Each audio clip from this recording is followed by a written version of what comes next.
దేశవ్యాప్తంగా సంచలనం రేపిన తిరుమల లడ్డూలో కల్తీ నెయ్యి వివాదంపై సిట్ విచారణ వేగవంతంగా సాగుతోంది. ఇప్పటికే సిట్ ప్రాథమిక సమాచారం సేకరించింది. శ్రీవారి లడ్డూ ప్రసాదాలకు నెయ్యి సరఫరా చేసిన సంస్థలకు సిట్ సభ్యులు వెళ్లి విచారించారు. కీలక వివరాలు సేకరించారు. కోట్లాది మంది భక్తుల మనోభావాలకు ముడిపడిన అంశం కావడంతో వీలైనంత త్వరగా నిజాలు నిగ్గు తేల్చడానికి సిట్ యాక్షన్ స్టార్ట్ చేసింది. విచారణ మళ్లీ స్పీడప్ కావడంతో సిట్ అధికారులు ఏం తేల్చబోతున్నారు అన్నది ఉత్కంఠ రేపుతోంది.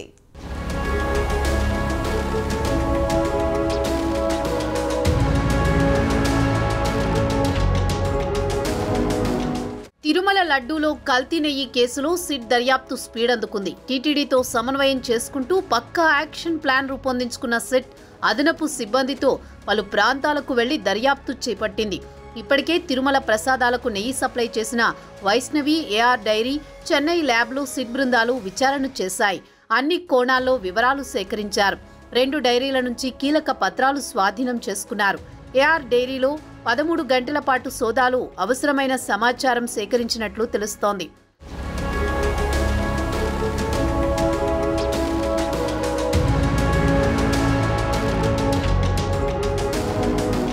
సిట్లోని డీఎస్పీలు ముందుగా నెయ్యి సరఫరా చేసిన సంస్థల్లో విచారణ ప్రారంభించారు. సిట్లోని ఒక బృందం వైష్ణవి డైరీకి, మరో బృందం తమిళనాడులోని దిండుగల్కు చెందిన ఏఆర్ డైరీకి, ఇంకోటి చెన్నైలోని ఎస్ఎంఎస్ ల్యాబ్లో విచారణ చేశాయి. ఇదే సమయంలో టీటీడీకి కల్తీ నెయ్యి సరఫరా చేసినట్టు ఆరోపణలు ఎదుర్కొంటున్న ఏఆర్ డైరీ పైన ప్రత్యేకంగా టీం సభ్యులు ఫోకస్ చేశారట. తాము సరఫరా చేసిన నెయ్యి నాణ్యమైనదిగా పేర్కొంటూ జారీ చేసిన సర్టిఫికెట్ను వారు సమర్పించడం పైన సిట్ ప్రత్యేకంగా విచారణ చేస్తోంది.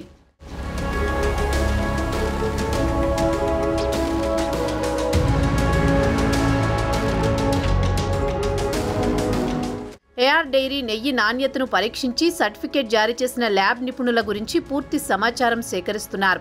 అధికారుల బృందాల్లో ఒకటి వైష్ణవి డైరీలో, మరొకటి దిండుగల్లోని ఏఆర్ డైరీలో తనిఖీలు నిర్వహించాయి. ఈ డైరీల్లో ఉత్పత్తి సామర్థ్యం, ప్రాసెస్ విధానం, పాల నుంచి ఎంత శాతం వెన్న తీస్తున్నారనే కోణంలోనూ విచారణ సాగిస్తున్నారు. అసలు ఈ సంస్థలే నేరుగా టీటీడీకి నెయ్యి ఉత్పత్తి చేస్తున్నాయా అన్న దానిపై ప్రత్యేకంగా ఫోకస్ చేశారు. ఇతర డైరీల నుంచి సేకరించి పంపుతున్నాయనే ఆరోపణలపై నిగ్గు తేల్చేందుకు వివరాలు సేకరిస్తున్నారు.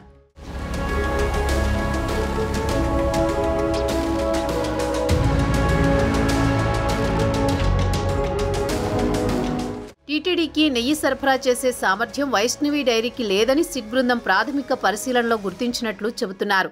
దీంతో ఆ డైరీకి సంబంధించి కీలక పత్రాలను అధికారులు స్వాధీనం చేసుకున్నట్టు తెలుస్తోంది. మరింత లోతుగా సమాచారం సేకరించిన తర్వాత సంస్థకు చెందిన యాజమాన్యంను ప్రశ్నించే ఛాన్స్ ఉంది.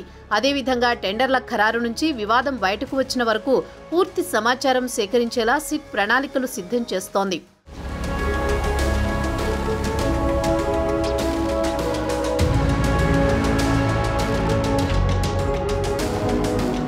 అదలా ఉంటే తనను విచారించకుండా ఆదేశాలివ్వాలని టీటీడీ మాజీ చైర్మన్ వైవి సుబ్బారెడ్డి నెలల క్రితం సుప్రీంకోర్టుని ఆశ్రయించారు.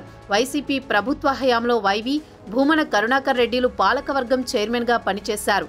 వారి హయాంలోనే కొండపై అక్రమాలు జరిగాయని కూటమి ప్రభుత్వం ఆరోపిస్తోంది.